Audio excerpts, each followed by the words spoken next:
Okay, so yesterday we started talking about the work-energy theorem, okay, where as long as we can exert a force through a distance, we can change the mechanical energy of an object.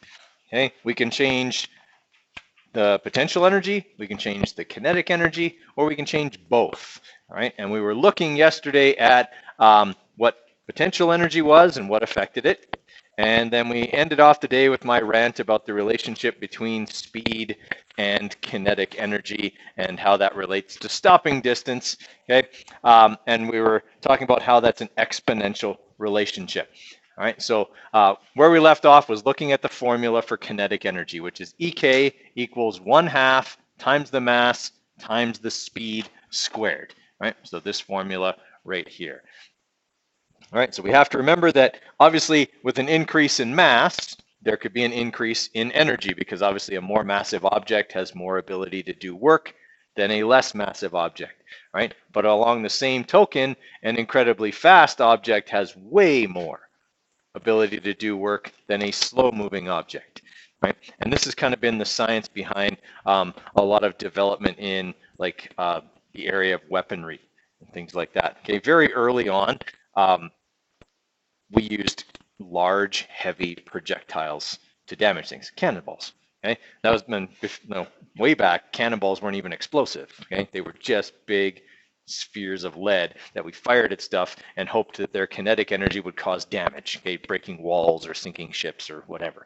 Okay, obviously as technology got better, okay, we figured that if you hollowed out the ball and loaded it up with stuff that would explode and lit it on fire and then launched it, that would cause more destructive power. Okay, but not so much because we were launching the projectiles at a greater speed or with greater accuracy, just because they would blow up. Okay, but as we've kind of moved forward, we've realized that, you know, the faster something goes, the more damage it can cause. Okay, and so certainly, yes, if things blow up, they cause a lot of damage, but the faster they go, the more damage they cause. Which is why, like, a handgun, for example, is not a really effective long-range weapon.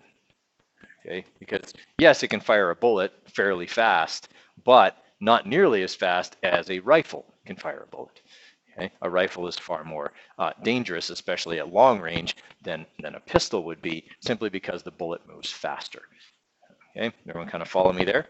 Okay? I mean, if you're up close on either one of them, you're in trouble, but okay, at long range, a pistol is not just less accurate, it's also firing a projectile that's not moving as fast as a rifle would. Okay, and part of that is the size of the bullet.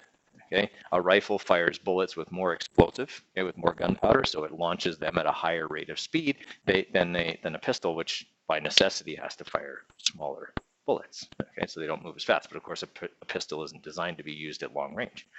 The way that we're kind of headed with this is that the U.S. Navy has actually developed a working railgun. How many people have heard of what a railgun is? Okay. It used to be like science fiction. It's this thing that uses electromagnetic force fields to propel a small projectile, non-explosive projectile, to incredible speeds, like relativistic, like incredibly fast speeds, way faster than any, you know, like chemically launched bullet or shell would go, right? So they've developed this because it will allow a ship using it to have a couple of advantages. First off, its weaponry is going to be only kinetic in nature. That is, the bullet moves so fast that it can slam through layers of armor without needing to explode. The second thing is that ship doesn't need to carry explosive ordnance, which means when it gets hit, it doesn't blow up. Okay, that's actually what sinks most warships, is that when they get hit, their own munitions blow up. Okay, their own stuff kills them, right? So if you have the ship that doesn't have any explosive ordnance, it can get hit a whole bunch of times and it won't blow up. Okay, it might sink, but it won't blow up, right? Meaning that it would last longer on the battlefield because it wouldn't have this explosive problem.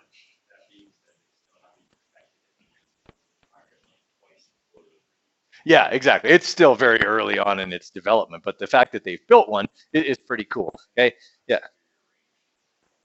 Oh yeah, huge range because the bullets or the projectiles are incredibly aerodynamic, so they fly much more true. They fly at a much higher rate of speed. Obviously, that's how they cause all their damage. Okay, but they don't need to explode to cause damage. They've harnessed the most important part of this equation. Okay, this is the whole reason why, like, the Earth getting hit by an asteroid is a big deal. Okay, an asteroid brings a whole bunch of kinetic energy. The asteroid's not really explosive. I mean, sure, gases inside might expand and it might pop, but it's not the explosion that's the problem. It's the fact that it's big and heavy and moving really, really fast when it hits the Earth. Okay, that's what causes all the damage. All right. So the big factors there that affect kinetic energy, mass and speed.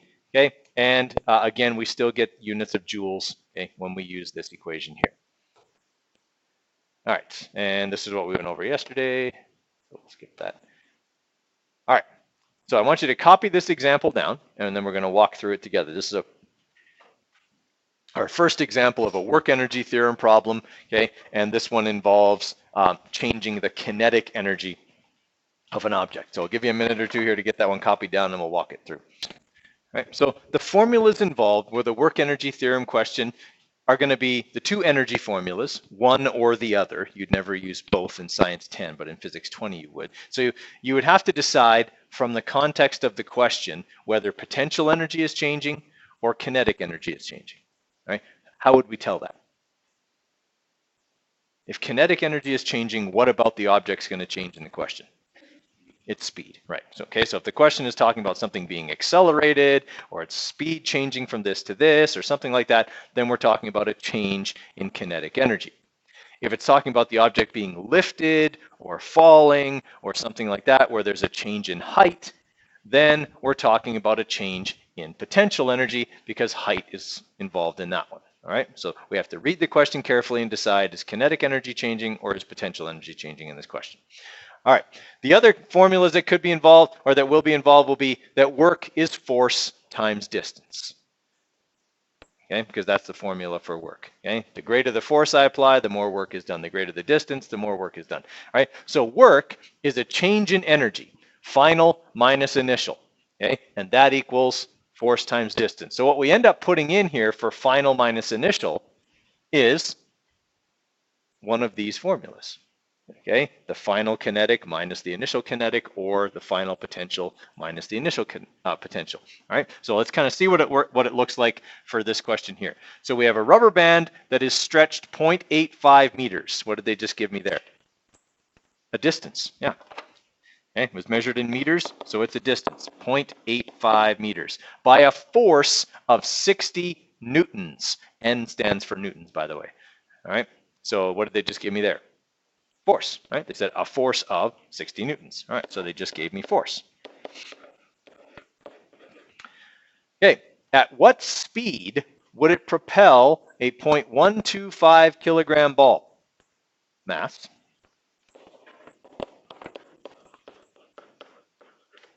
When released. Okay, so it's being released. That means they're putting a ball in the rubber band and pulling it back. How fast is it going when I've got it right here in my hand? 0. So what's my initial speed? Okay.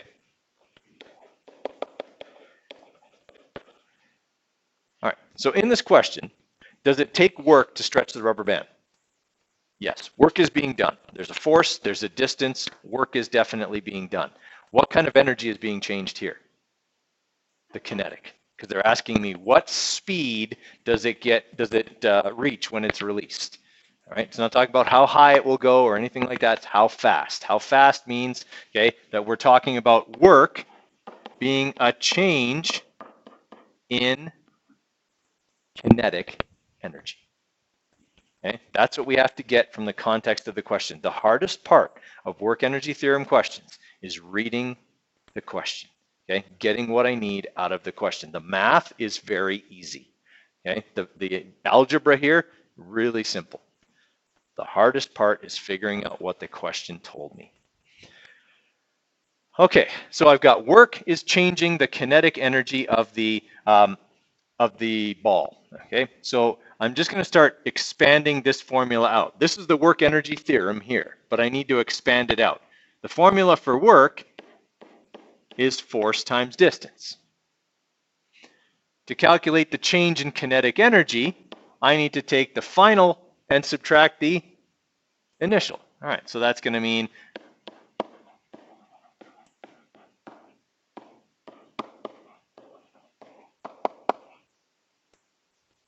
that's how I would calculate those two energies, right? The F meaning final, the I meaning initial.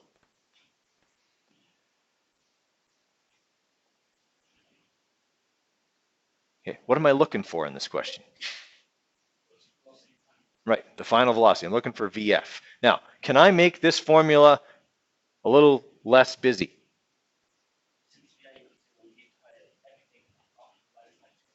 Right. The initial velocity is 0, so how much kinetic energy does it have initially? None. Yeah. So I don't even need this part. What's the good of subtracting 0, right? I just make my life a lot easier and not even have that there if it equals 0. Okay, I need to get VF by itself. How do I do that?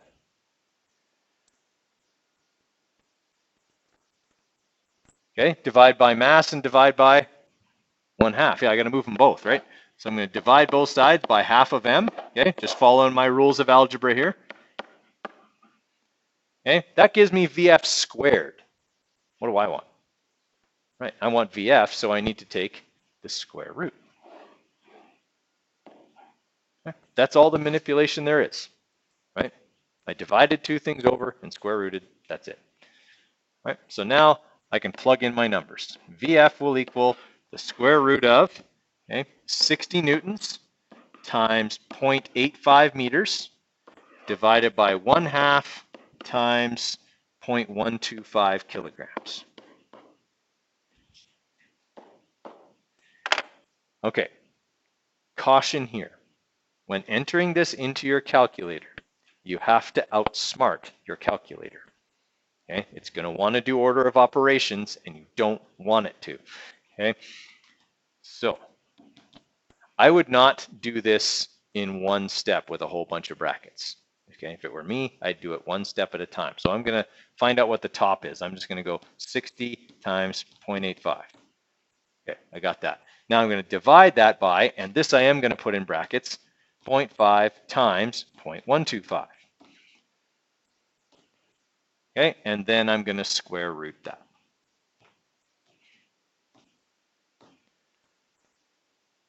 Okay, so this ball is going to leave the rubber band at 28.6 meters per second. It's like 100 kilometers an hour. Okay. Yes, this is why you could take someone's eye out with a slingshot. Okay, that's why you don't aim it at people. It really could. It's dangerous. Okay. Absolutely. Yeah. If it took 60 newtons to pull back a rubber band, like, and then we're talking 85 centimeters, like that's a long way, right? It's almost a meter. It's a lot of energy in that. And the ball's not very heavy, right? It's 0.125, so it's small. Okay, everybody all right with that? Okay, so that's a basic work-energy theorem type problem, okay? The nice thing about work-energy theorem problems is they all set up the same way. Work is being done, and it's changing either kinetic or potential energy. So it'll always start like that, okay? Then you just plug in your numbers, manipulate, and solve. They all work pretty much the same. Okay, let's try this one here. Okay, so write this one down, and I'm going to give you guys a little bit of time to try it. It's very similar to the one we did before, except you're solving for something different this time. Okay, this time you're looking for the force. All right, so again, most important thing with a work-energy theorem question is first to determine what type of energy is changing, potential or kinetic. Okay, in this one we have a tractor pushing a rock from rest to a speed of 4 meters per second. What kind of energy is changing? Kinetic. Its speed is changing, therefore it's kinetic energy that's changing. So right off the bat, what I do even before I write down my givens is I write that work is changing the kinetic energy of the object. Okay, that way I know how I've got to set up the question from there. Now I'll fill in the rest of my information, okay, the rest of my givens. The mass of the rock is 550 kilograms. Okay, they told me it was accelerated from rest to a speed of 4 meters per second. So I knew VI and VF, and they told me that that required a 25-meter distance. Okay, what force was exerted? Okay, so there's my givens. I'm looking for F. Okay, so now I'm going to go over and start working my formula. Okay, the formula for work is force times distance. Okay, to calculate change in kinetic energy, I'm going to go 1/2 mv final squared minus 1/2 mv initial squared. But can I simplify this one as well? Yes. Initial velocity or initial speed was 0, therefore the initial kinetic energy was also 0, so I don't need to have that on there. Okay, I'm trying to find the force the tractor exerted on the rock, so I'm looking for F. How do I get F by itself? What do I move? Divide both sides by D, exactly. Okay, that's it for my manipulation. All I have to do now is plug in my numbers. Okay, so the force the tractor exerted will be 1/2 times 550 times 4 squared divided by 25 meters.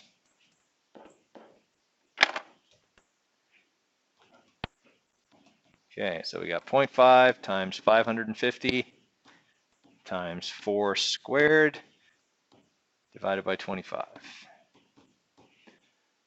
All right, so the tractor only exerted 176 newtons of force. Realistic or not? Not. If I stood on you, I would exert around 750 newtons of force. Okay.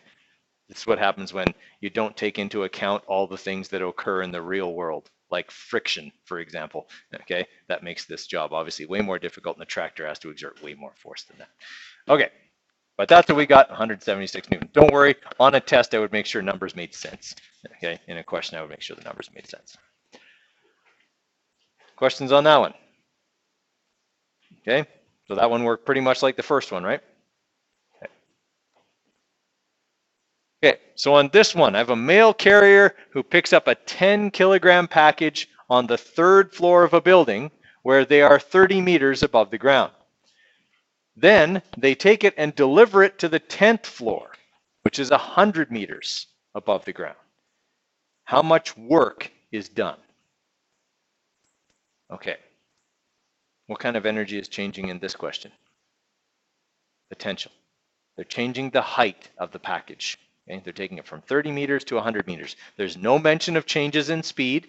Okay, so there's no change in kinetic energy here. It's just going to be higher off the ground than it was at the beginning. All right, so I'm going to write in that work is a change in potential energy.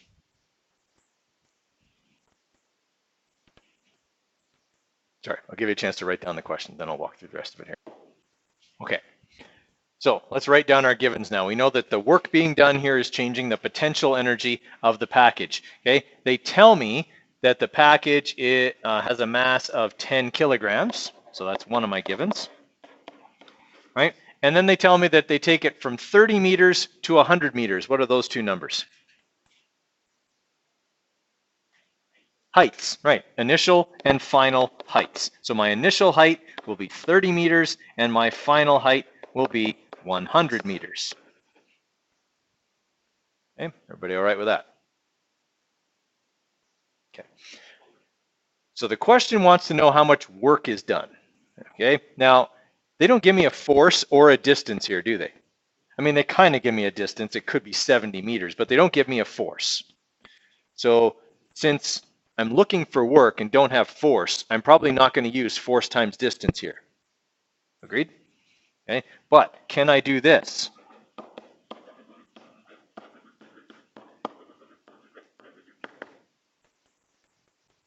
I can find the work done by using the change in potential energy instead. I have all those numbers. Okay, so that's what I'm going to do. So all I have to do now, I don't even have to manipulate. I just have to plug in my numbers. It's a 10 kilogram package times 9.81 times 100 meters minus 10 times 9.81 times 30 meters. In fact, could I even simplify that a little bit? Yeah, I could actually do it this way. I could just go 10 times 9.81 times 70. if I wanted to. You can't do that with kinetic because it's squared, but you can do it with potential. Okay, it doesn't matter if you thought to do that or not. This way will work. All right, so if I'm punching that into my calculator, that will give me the amount of work done in joules. So I'll have 10 times 9.81 times 100, okay, minus 10 times 9.81 times 30.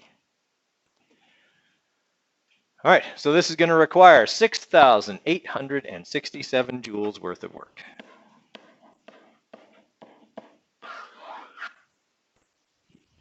Okay, so sometimes they're even easier than the first two we did. Okay, that one required no manipulation, didn't have to use force times distance. Okay, ended up being a little easier. Okay, questions on how that one worked?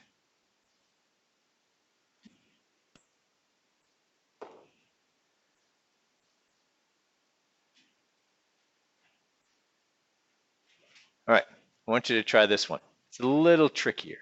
Okay, I'm going to give you a few minutes to copy it down. Remember, you want to identify the type of energy being changed here. Okay, all of that kind of stuff. The actual final answer is this number here, so you'll know if you did it right. So we have a bulldozer that does 7,500 joules of work in pushing a truck from a speed of 2 meters per second to an unknown speed. Okay, if the truck has a mass of 2,500 kilograms, what is its final speed? All right. First thing we said to do, identify what type of energy is being changed by the work. What kind of energy is being changed? Kinetic. Truck is speeding up. Doesn't say anything about lifting the truck, just about making it go faster. All right, so we're talking about work being a change in kinetic energy in this question. All right, writing down our givens. Okay, first thing is, they actually told me how much work was done, which means I'm not going to need to do a force times distance calculation. They already told me it's 7,500 joules. So that saves me some time. Okay, and it pushes the truck from 2 meters per second to some unknown speed, which means I'm probably going to be looking for VF. All right. The other thing they tell me is the mass of the truck, also important. Right, and it was 2,500 kilograms. Okay, so we've established that the work done is changing the kinetic energy. All right, since I don't need force times distance, I already know how much work was done. I'm going to leave it as W, and I'm going to go 1/2 mvf squared minus 1/2 mvi squared. Okay, I'm looking for VF right now, and I have VI. So can I move the 1/2 mvi squared over to the other side all as one unit? Yes. Okay. Really, what I'm doing when I do that is saying this. There's an intermediate step where I'm saying EK final minus EK initial, and I'm just moving EK initial over to the other side. Everybody okay with that? Because it's one term, right? All right, so how am I going to do that?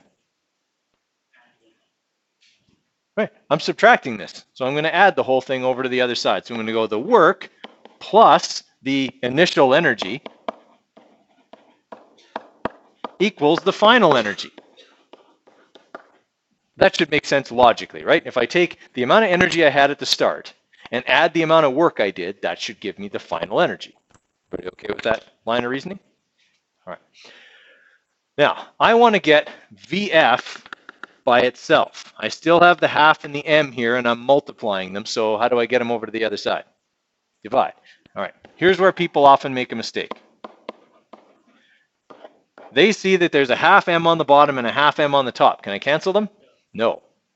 Okay, I cannot cancel these. This is part of an addition-subtraction operation. If this was all multiplication on the top, then yes.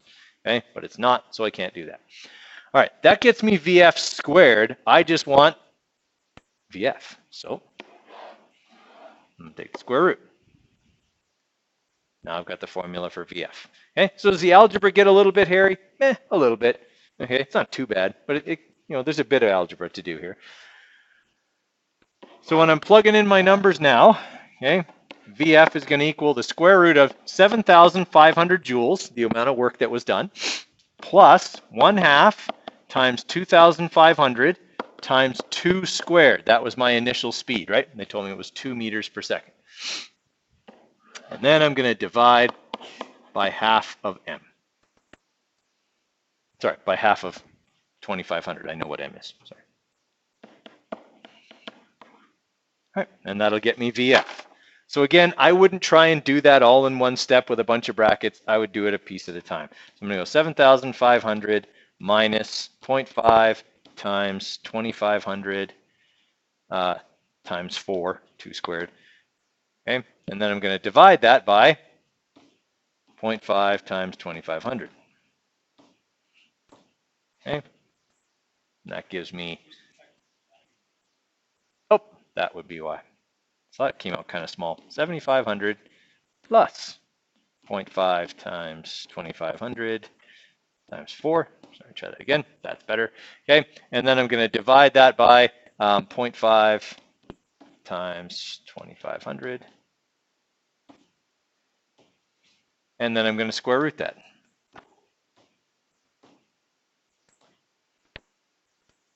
Okay, so that truck's final speed will be 3.16 meters per second. Okay, is that a fairly realistic number? It is. It's a lot of work. It's a big truck. It's not going to move very much. Not going to accelerate it very much. Okay, I'm going to give you a little 3-4 minute break here, and then we're going to look at a few more of these because this is just something we got to practice and review a lot. So you can have a 3-4 minute break here, use the bathroom, check your snaps, whatever. So some steps here, guys, to kind of follow when we're solving work-energy theorem problems. You notice I basically did every single one kind of in the same order, right? So write out your givens and identify what type of energy is being changed. Okay, and that was always the first thing I did, was identify the type of energy being changed. Okay, is it potential or is it kinetic? Okay. Then, okay, set up your work-energy theorem where work's a change in energy. So force times distance is final minus initial. That could be final kinetic or final potential, depending on what type of energy was being changed. Okay, and we can see that here. Force times distance is 1/2 mvf squared minus 1/2 mvi squared, or could be force times distance equals mghf minus mghi, okay, whichever one applies to that particular question. All right, then you manipulate and solve. That's really all there is to it, okay? And every single one of the ones we've gone over has gone exactly that way. Okay? So they all work pretty much the same. The trickiest part is reading the context of the question and determining what kind of energy is being changed. Okay? All right, so all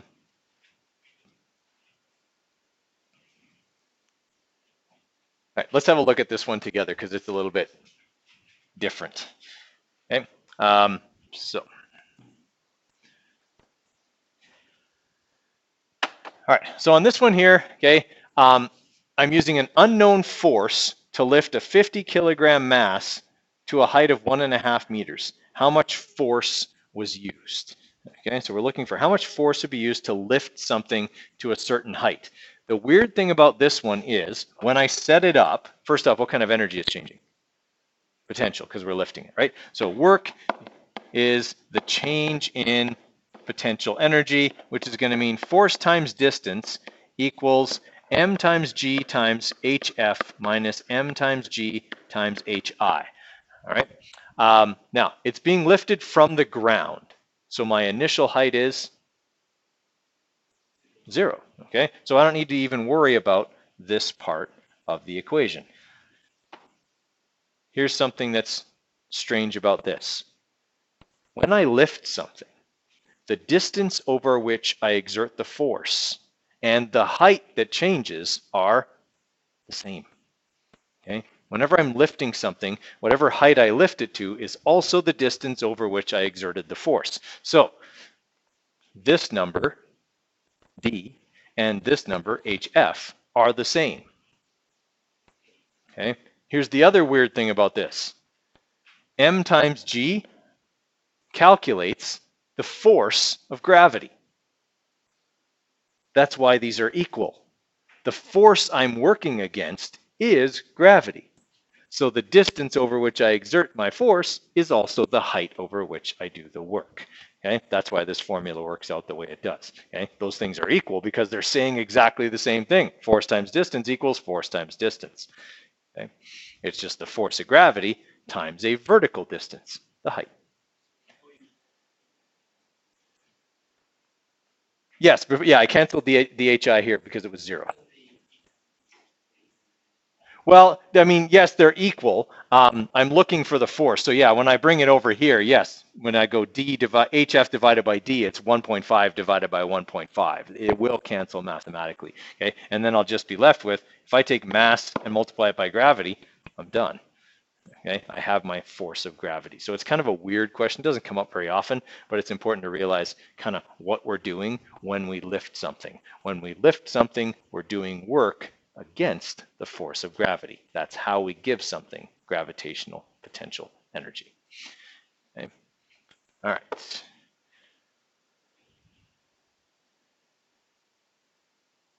Okay, yeah, definitely want you guys to do this one. So I'm just going to take this stuff out. Oh no.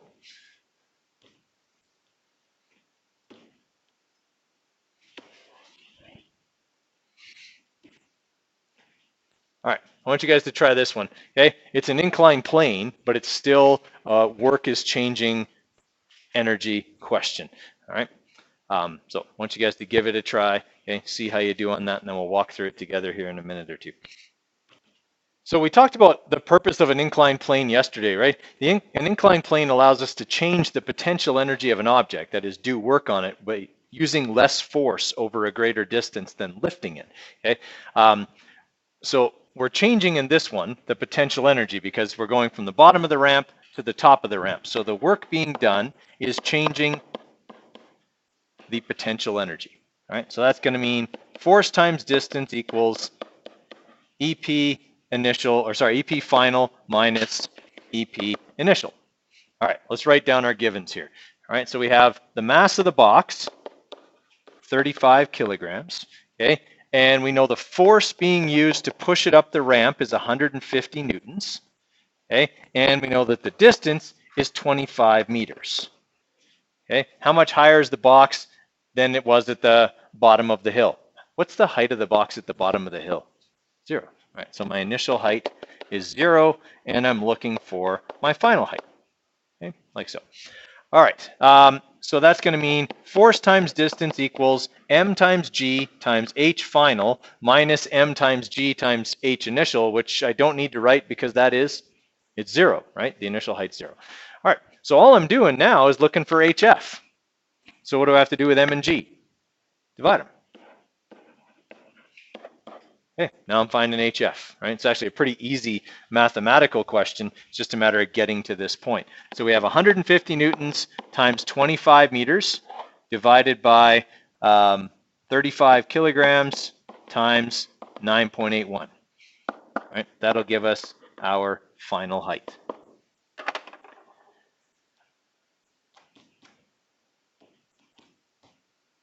Okay, and then divide that by 35 times 9.81. All right, so we're looking at a height here of 10.9 meters. Yeah, 10.92 meters. Fine. Yeah. Okay, everybody all right with that one? They're really not going to get harder than that. They're really not. Okay, they're all pretty much the same as long as we can determine what kind of energy is being changed in a question. Okay, finding the solution is fairly straightforward. Now, tomorrow we'll be doing a lab on work. Okay, so we'll be using some spring scales, rubber bands, okay, things like that, and we're going to be just doing some force times distance kind of stuff with the lab tomorrow. Okay, and then Thursday, some more work-energy theorem stuff. Friday, we might even move into conservation of energy, and then Tuesday, okay, more conservation of energy stuff. But yeah, we'll be pretty close to done the unit by the end of next week or early the week after. And then obviously your unit exam will be May the 30th, right? So just be aware there's going to be stuff coming up here. Andrew. The 4th unit is Global Systems and Energy. It is a random hodgepodge of stuff. Yeah. There are the 3 big units, and then there's this hodgepodge unit. Okay. I mean, it's still valid. We integrate some of the concepts from each unit together from an energy perspective.